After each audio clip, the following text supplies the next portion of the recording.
Hello and welcome back to Off the Record with Judah and Kirk. We're going to be going over a couple of episodes of Star Trek Strange New Worlds Season 1. These are going to be episodes 3, 4, 5, and 6. Yes, sir. Yeah, a lot more than the last one, which was only the first 2 episodes.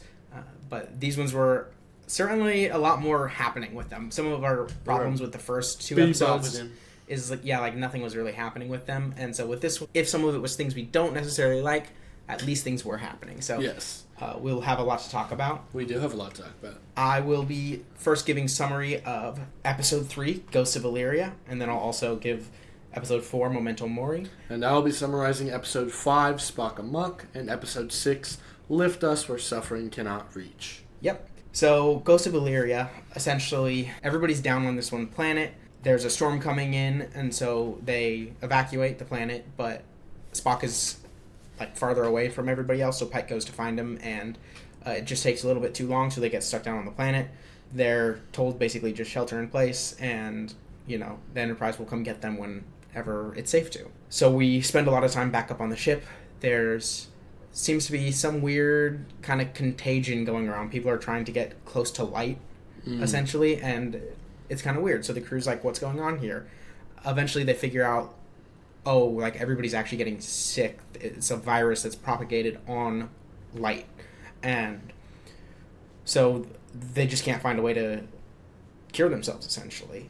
They contracted this down on this planet with the Illyrians. They were genetically engineered society, and so they weren't allowed into the Federation, and there was a lot of discrimination and things like that is touched on in this episode and also in some future episodes too. We'll get towards the end of this episode, we'll get into why that's the case.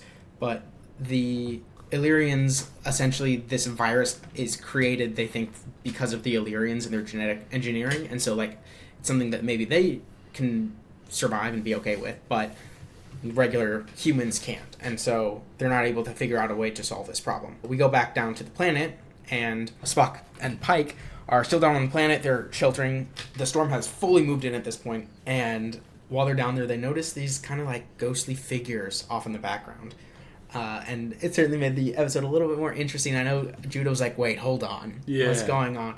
So it captivated him a little bit there, and I think that's what they were going for, because it's not something you would really expect to see. No. But that doesn't last for too long. We get back up to the ship. This is where most of the action in this episode takes place. So getting towards the end of the episode, Una, number 1, decides to tell everybody that she's an Illyrian. And when I say everybody, I mean just the people who need to know. And so maybe they can try to use her to come up with some cure, right? Use her immune system, which had already fought this. And she's obviously going at personal risk because she's lying about who she is in her application to Starfleet, to work on the Enterprise, to be part of this military organization. She's lied about who she is. Yeah. But she decides that it's more important to help the crew live than to try to maintain that secret. So that's kind of where in future episodes we would get into what's the, discrimination and the morality behind all this. And so it sets that up pretty nicely, I think. And that's actually episode 2 of season 2. So we're kind of getting close to that already. It'll be a fun time when we do that. But eventually, they're able to figure out a way to use her immune system. There was essentially another violent reaction at the warp core that caused her immune system to... With Hemmer and Uhura. I believe so, yes. Yes, I have the names. He's starting to remember. That's good, yeah. So there's a whole reaction down there, and so it kind of amps up her immune system again. And so they're able to use that now that it's a fresh reaction to actually create a cure. And the back on the planet, the ghosts are trying to break in, and they are. Spock and Pike are like, oh crap, let's barricade the door. They're trying to get in, all that, but they're not successful. And the storm breaks in, and then the ghosts break in immediately after, and they actually help. The ghosts actually help Pike and Spock, and I still keep almost saying Kirk. Kirk. This is your name. Yeah, and because it's everybody knows it's Kirk and Spock. It's Kirk and Spock. No, not in this case. I need to stop getting confused with that. So they actually help. They form a shield bubble essentially around them, protecting them from the storm, and then they push the storm away. And in a very ghostly way, they open up a container on the wall to show some records for Spock and Pike to look at, and they discovered, wait, these were the Illyrians. They were trying to undo their genetic modification to get into the Federation, and at some point they like turned into these ghost things, like with the storm, and essentially like they all died because of it, except like there's these ghost things that aren't like fully dead, but still. So I think that was a pretty interesting episode. I liked the idea of like these ghosts, and I liked the intrigue of like what's going on with this, and also the intrigue that it sets up with Una. Yeah. And like the discrimination essentially, and what's going to happen with that, and the crime that she actually committed to be and part not of this just crew. Yeah, the main part that stuck out to me is a character that I've liked from the beginning, because I think maybe he's the best acted character, which is Dr. Mbenga. Yeah. And the stuff that we find out about Mbenga with his daughter and that whole thing. That was in this episode too. Yeah. That stuff really stuck out to me. I really liked the stuff with I think this is the only episode I've liked Spock in the role he was in so far. He was very logical. He was very logical in this episode, and him and Pike play off each other really well. I don't think we've gotten like, I feel like outside of this episode, and if you like big group scenes, we have not had a Spock and Pike dynamic at all, really. You know, and I like that dynamic that they have. We'll actually get some good ones towards the end of the season, so you'll look forward to that. For sure. So I enjoyed for the most part. This was an enjoyable episode. Definitely better than episode 2. Probably better than episode 1 in my tier list. But I was intrigued and engaged with the story and the mystery. I roughly agree with that. I'd say episode 2 is lowest at this point, and I would put 1 and 3 kind of tied towards the top. Yeah, because I like the kind of start of the series vibe that was going on there. So even though it was a little bit of slower, and you're right, the stuff with Mbenga and his daughter and all that is really good, and episode 6 actually touches on that a little too. So we'll be getting back to that. Yeah, I won't talk too much about it because we'll be diving into that towards the end of this episode, but it was good, and they set it up well for what comes in episode 6 and what comes in episode 8 as well. So we'll see that one in 2 weeks. But Momento Mori, Remember Death, obviously, in Latin, crazy. is much more action-packed episode. Oh, it is. Yeah. Before we go into what the summary is this your favorite one? So far, yes. So far? Yes. Okay. So far, this is definitely my favorite one, too. So, essentially, they're trying to deliver some supplies to some planet. I don't know if it's mentioned. We watched this like a week ago, so I'm starting to forget already. But even though it's my 5th time watching it. Yeah. But they're trying to deliver something. Like, there's some mission that they're already on, right? And they get a distress call. And so, obviously, they're going to stop it and see what it is. I mean, that's basically the start to every single Star Trek plot there is oh, we have a distress call. Let's go figure this out. So, I mean, it's true, though. Yeah. So, they try helping these people on board. They say, like, oh, they were attacked by something, and they don't know what it is and all that. And so, they don't have transporters, and so they create like this actual bridge between the two ships that's like obviously airtight sealed, so people can walk between the two ships in space, which I thought was a really cool scene and really cool shots. But as they're doing this, obviously they aren't able to have their shields up for it, and so they realize this was an ambush by whatever attacked these people. They left them alive to use as bait for us, and so when they're trying to transport these people onto the ship, the shields are down and they can't get the shields back up, so it's prime time to strike. We learn eventually that these are the Gorn that are attacking, and they're these ruthless like lizard people essentially, and like they look so much better, basically like Mark Zuckerberg. They look so much better in this than they do in the original series. And not just, like, because most things do, because it's been 60 years, but, like, they changed the design so significantly, and they're, like, these really creepy lizard things. I don't know how much of that we get in this episode of visuals. I think we maybe see a glimpse of them once. A little bit of it. But towards the end of this season, we'll get some more of that, and they'll be kind of the big bads going forward, at least through Season 3, because, like, every Star Trek show tends to have its big bad, right? Voyager, it's often the Borg, right? The Next Generation, it's like the Romulans. Discovery, it was the Klingons, right? You can go through every series. This one, it's more or less the Gorn is their big bad throughout the whole series, and so this kind of starts that. And they're fighting, they're losing bad, and so they decide on a tactical retreat. They find this, a brown dwarf, I believe? Yes. That is being sucked into a black hole. It's orbiting around a black hole, right? But slowly being sucked in. And they decide that they will take the Enterprise into this brown dwarf, and they'll try to evade the Gorn in there. They realize they can't go too low because they'll get crushed, and which is the plot of many a Star Trek episode. But they also realize, well, whatever happens with them happens to the Gorn, right? And so they also lose like their sensor abilities and communication abilities and things like that while they're in the atmosphere of this brown dwarf. So while they're in this brown dwarf, the Gorn aren't able to do anything except kind of aimlessly wander and search for them.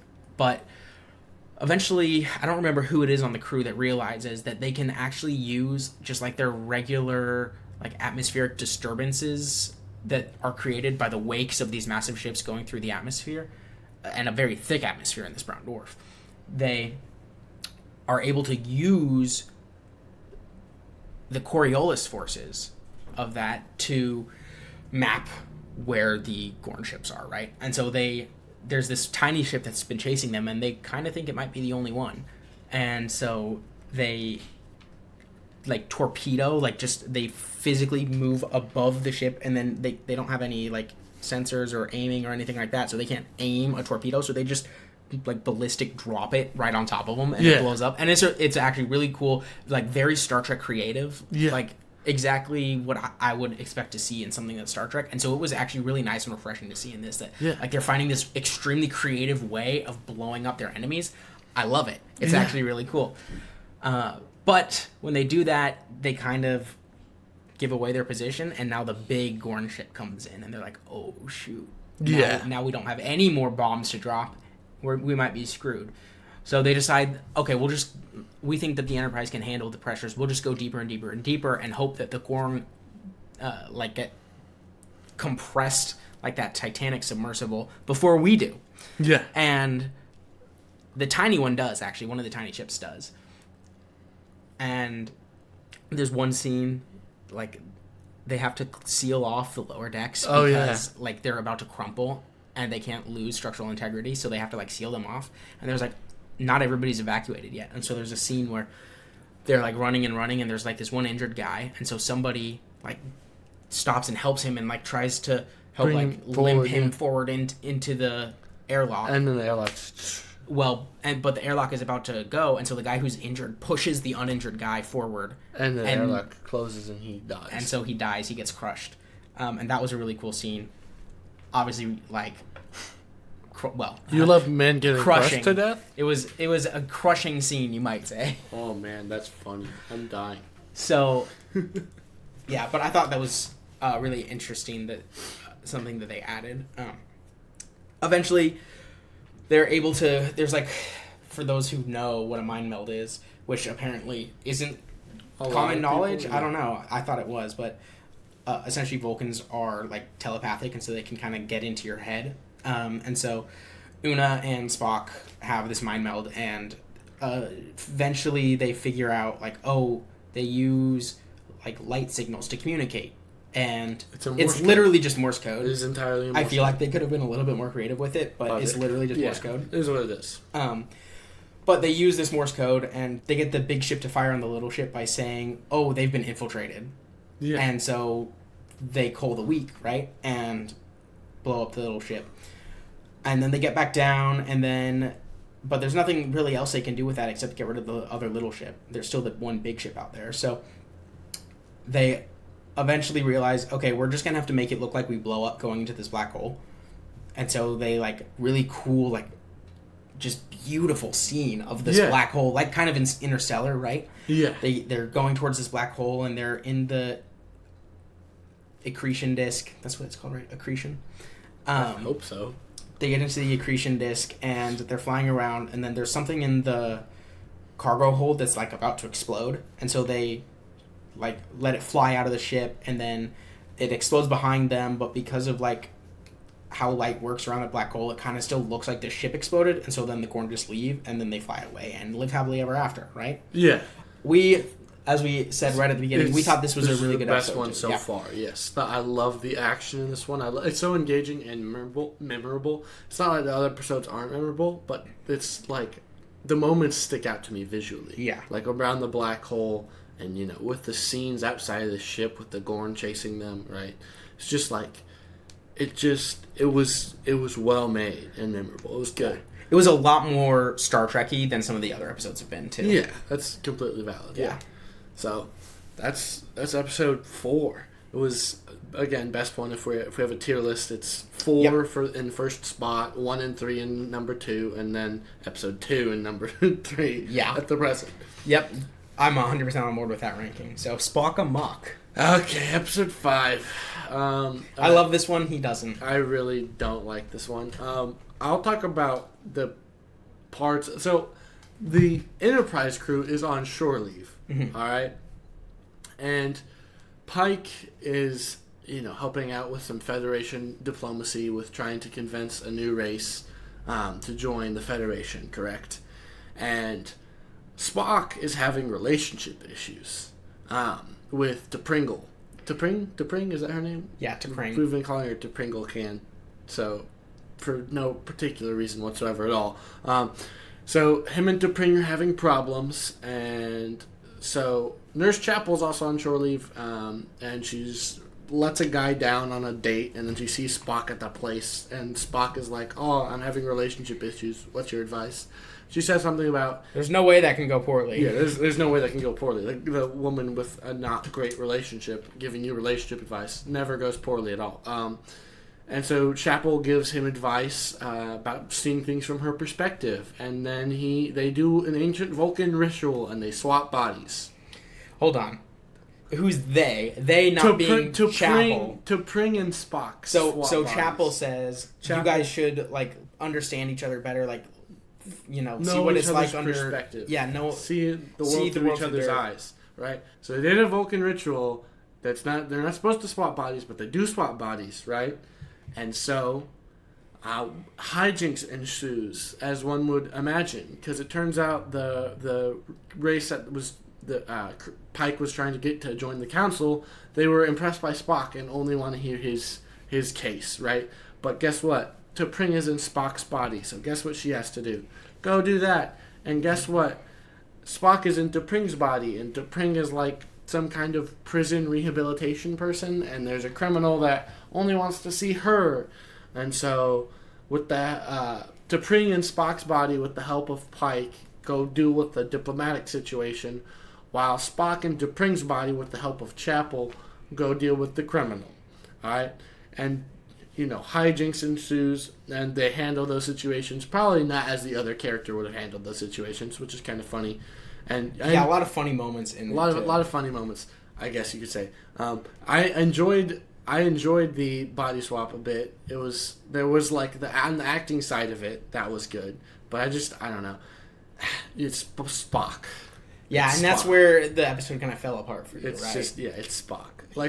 There was a little thing with Mbenga going fly fishing that I thought was fun, and there was some other small character moments where you saw, Una and Lieutenant Singh, Noonien Singh, Lon Noonien Singh, not Khan, Lon Noonien Singh are playing Enterprise Bingo. That was also kind of boring and dumb. No, it was good character moments. No, I don't like either of those characters. It was development. They're both stupid. I don't like either of those characters, and I don't like Spock. And other characters I do like, we don't really seem to focus on because Judah's just a hater. I'm not a hater. This episode is by far the worst of the season. Okay, it was. It's episode 2 is the worst. No. This is worse than episode 2. Okay, no. And then you have 3 and 1, and then you have 4. Okay, right? I have this. You have this as let's see. I would put it. Okay, so my number 1 episodes are still the same. Okay. Episode 1 and episode 3. Episode 1 and episode 4. Then I would put this with episode 3. I'd put Spock Amok, episode 5 with episode 3, and then I'd put episode 2 as the worst. That's a little generous. That's a little generous there, buddy. Do you just like Spock that much? I do, yeah. Oh, man. But this episode also does a lot of good things. I love the diplomacy in this episode. Okay. That's the part I enjoyed, was the diplomacy and Pike figuring out how to how that race functions and how that people functions. Like, that was cool. But that's not the real focus of the episode. That's one of the 3 side stories. And there's no main story. There are just 3 side stories going on. Yeah, and 2 of those I did not like because I just was not. I was not. Yeah. It was just because 2 of them involved Spock. Yeah, because they all involved Spock because Spock was Amok. You know what I mean? This one was not an enjoyable episode. Well, I like the diplomacy of this episode. I liked not Spock. Gosh, everything is about Spock. I liked Pike figuring out, like, oh, this species, when they were with the Tellarites, they're, like, super loud and aggressive, because that's what the Tellarites are like. When they're with the humans, they're diplomatic, and they want to listen, and things like that. When they're with the Vulcans, they're, like, super logical, and logic is the only thing that matters, and things like that. And so it was like, oh, these people want empathy, essentially. They want to ally with somebody who understands their troubles, understands their issues, can see the world through their eyes, just like the other part of the episode was Spock and T'Pring seeing the world through each other's eyes and understanding each other better through that. Gosh, it's hard to speak right now. But even in that, like, that was really interesting. I loved kind of the difference that was created in that. And towards the end, Spock as T'Pring just punches this dude because he can't figure out anything else to do, and they need to, like, bring this guy into custody. It's the most logical course of action, as is obvious. But that's not something that she would do at all. But he's like, you know what? I can't. Yeah. I don't know what she would normally do in this case, so I'm just going to punch him and bring him in. And they're like, maybe we don't tell people how we got this guy. Yeah. And I thought that was funny. I thought that was a lot of fun. Okay. It also set up, I think, pretty well Chapel and Spock's relationship, which is canon to the original series, right? Yes. We already know in the original series that they did have a relationship, so they have to kind of fit it in there somewhere. And so I think they did a good job of, and you'll kind of see how this develops more going forward, but how Spock as T'Pring and Chapel kind of get along and their relationship grows in that way to eventually be something that does fit with the canon of the original series, that they were in a relationship for some time. Yeah, I think it's funny because I think this is the first time that we've examined a piece of media and disagreed on it, like this episode, pretty severely too. Yeah, I think that's interesting. But yeah, I wouldn't recommend this episode. Kirk is a fan of Spock. If you like Spock, cool, good for you. That's not me, and I don't know if that's. And it's also a part of it is to what we mentioned before, where, like, he hasn't done this ritual that Vulcans do to, like, fully purge the emotions. So it's not the Spock that we're used to. It really isn't. No. And so that's probably a lot of the hesitancy of, like, this is supposed to be a character I know, but, like, I feel like I don't know this character. Yeah. And so I actually totally understand why that would be the case. Yeah. I also really liked the Una and Lon stuff because it was just a little bit of fun. Right? When there's 2 stories going on in an episode, you kind of need a third one to kind of it's a C plot. And so this was that. This was going to be high octane or anything, but and it's essentially like, oh, they realize there's this thing called Enterprise Bingo, and everybody thinks that they're really boring, so they think, oh, we'll be not boring by doing this Enterprise Bingo. And they eventually realize that the only allure to there being Enterprise Bingo is breaking the rules, and they're the ones who make the rules, so they have to come up with a way to actually break the rules. And so it's just a lot of fun. It's on the side, and it does develop their characters a little bit of, like, being these super, like, uptight characters, especially Lon. You'll see in, I believe it's towards the beginning of season 2, she needs this kind of a development to move her from being super uptight to somebody who is, like, a regular human with emotions for what's supposed to happen in season 2 with her character. So maybe there's later, like, in this show, justification for this, but as of someone that just, like, is watching it sequentially having no knowledge of the future, right? Yeah. It did not hit that hard, right? It was. Personally, I don't think it's the best one. Sure, that's fair. And maybe after we've watched a number of more episodes, we'll come back and say, like, oh, did that change any of it? Like, now that we've seen where they were heading with it, does it maybe change our rankings and things like that? But so now we're going to get into episode 6, which we just watched. Yep. All right. We're going to dive into episode 6, Lift Us Where Suffering Cannot Reach. So we just watched this episode. Yeah. And I think it was really good. It was heavy. It was heavy, but it was really good. We had so the Enterprise is on a surveying mission of this system, a system that Pike has been to before when he was a lieutenant, which we'll get into a little bit later. And they see a ship that's attacking another ship. It's a small shuttle that is attacking. And then they intervene. The ship attacks them. And then they stop the ship. The ship crashes on the planet. And, they save the people who are in the shuttle, which is a doctor, the first servant who is a kid. And the son of the doctor. And the son of the doctor. And her name's Illyria? I think so. Illyria, okay. And Illyria, who had a previous encounter with Pike back when he was in that system, and he was a lieutenant in the Federation at that point. And so, kind of uncovering the mystery of, like, who is after this first servant kid and why are they after him? And that's really what the episode is about. So we get some interesting things about this world that Illyria and the first servant, all these people are from, which is called Magellas. Mm-hmm. Magellas. Okay, I'm saying it right. Magellan. Okay. Michelin. Michelin. So we get some interesting things about this planet. It kind of looks like Cloud City. It's like floating grassy structures with very almost Indian architecture kind of vibes. It was a really interesting planet. I think outside the people on the planet were just basically humans. Yeah. Which mildly disappointing, but that's pretty typical in Star Trek, though. Okay. But the planet itself and the design of the things was really neat and interesting, and I thoroughly enjoyed it. But we see Pike go down with Illyria, and they're working.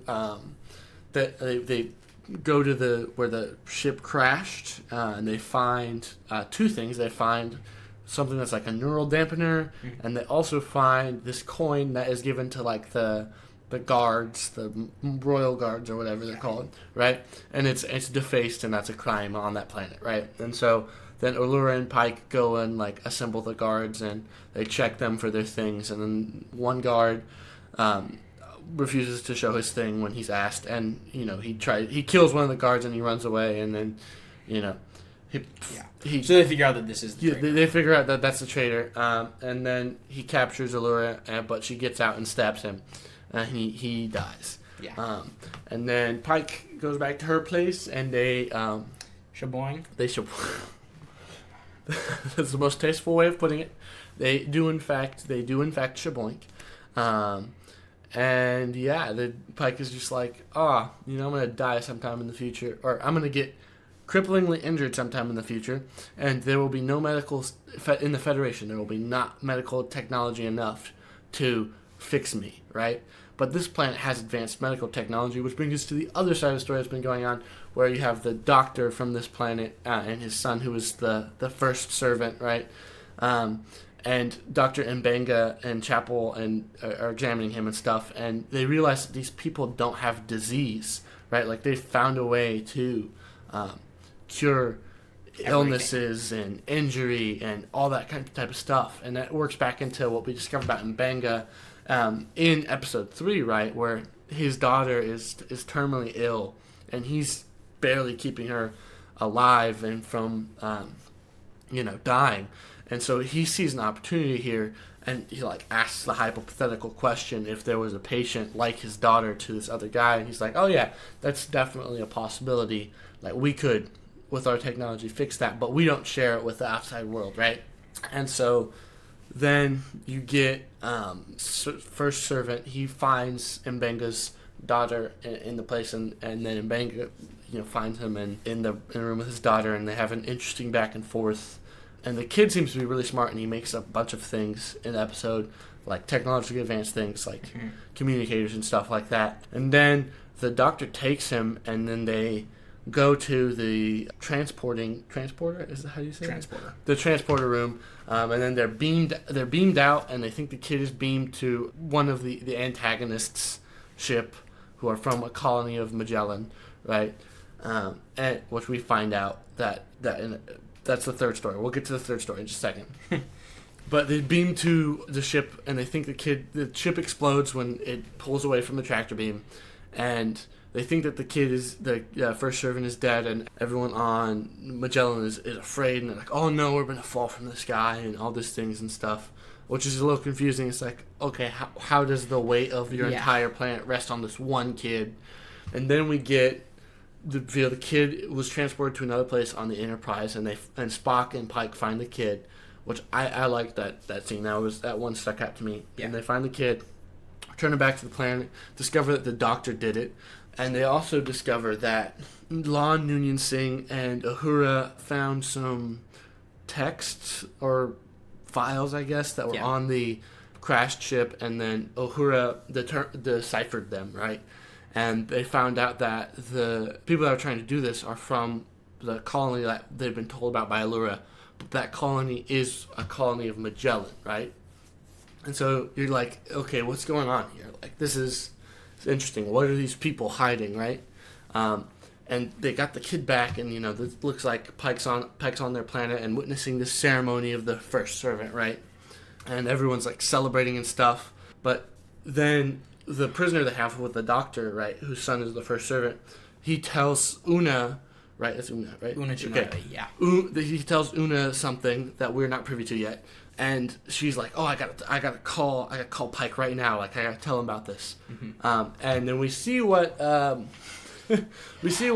they were informed about, and it turns out that being the first servant means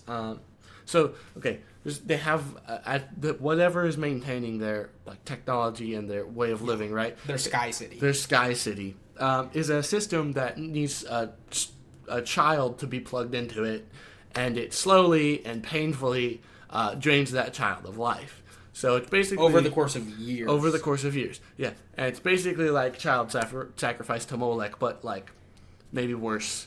Because it's pretty bad. Like, it's like it's not just killing; it's like torture for years. Yeah, it's like torturing kids for years to sustain your utopian society, right? And they all know about it. And everyone knows about it. And Pike finds this out, and Pike tries to stop it, but then he's knocked out by one of the guards, and he wakes up, and he confronts Allura about it, and she's just like, "It's our way of life," And he's like, "Well, the Federation's gonna come back here at some point in time, and we're gonna this is not gonna happen. Like." This ain't right. And then he's beamed out, and they have they shaboink. So obviously there's not going to be a lot of shaboinking in the future, since you're a emissary of a planet that is for child sacrifice, and I don't think Pike is a big fan of that. And it's also shown pretty clearly that they actually love each other, and so him leaving her because of sacrificing children to Molech is like an emotional moment. Yeah, it is. It's really well done. And then we get the doctor who they've freed now because obviously the father of who, the kid that's probably the first servant. The first servant who is probably not going to make it. Who will not make it. Who will not make it. They're going to take him to the other colony planet, and he comes to Mbanga, and he's like, okay, I can't give you like the direct technology, but I can give you a treatment plan. I cannot guarantee that will work, but it's a step for saving his daughter, and I thought that was really cool too. Yeah, ends the episode on a good note too. Yeah, it was a tough episode. It's not a fun episode.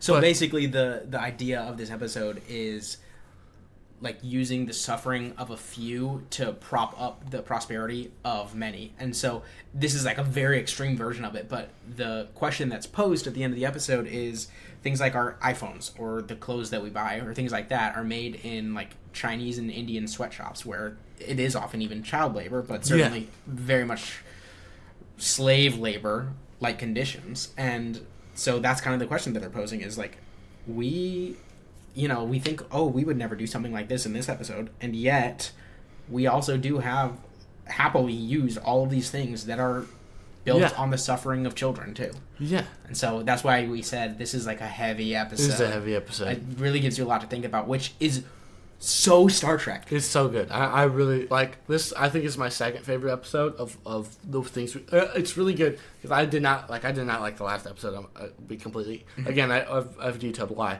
But this one just was really good, right? Like, so I think this is my number 2. Yeah, this is my number 2 favorite. 4 is number 1. 6 is number 2. 3 and 1 are number 3 because I that my third spot is tied by both of those. Then we got episode 1, and then we have Spock Amok. The only thing we disagree on is the Spock Amok, where I would place that higher on the list than last. Yeah.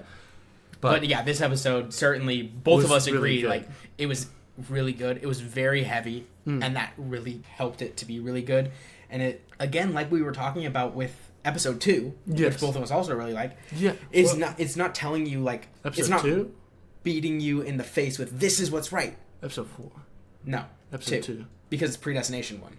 Oh yeah, but I didn't like until the ending of that episode I didn't really like it. But it's higher on your list. Than Spock Amok, which is that's clearly a low bar for you. But no, just like we were talking about in that episode, where it doesn't beat you in the head with this is what you should think. It rather poses the question. Yeah. Just like that one, this poses a question. Now, it's pretty obvious what the answer is. They don't need to beat it into you what the right answer is. We all know what the right answer is, but it's still posing the question for you to consider. And that's what Star Trek is really good at. Yeah. And if every single episode was just this, and it wasn't all this Spock shenanigans and shaboinking people all over the place and all this, if it was just posing really deep questions like this, then that would be really cool. All right, so what are your overall thoughts for the season so far? We're just over halfway through now, so overall we're trending in a better direction. Okay. Right? Except for Spock Amok, which we disagree on that one, but I did not. You're gonna love the next episode. Great. But I'm excited to see where it goes. I think there's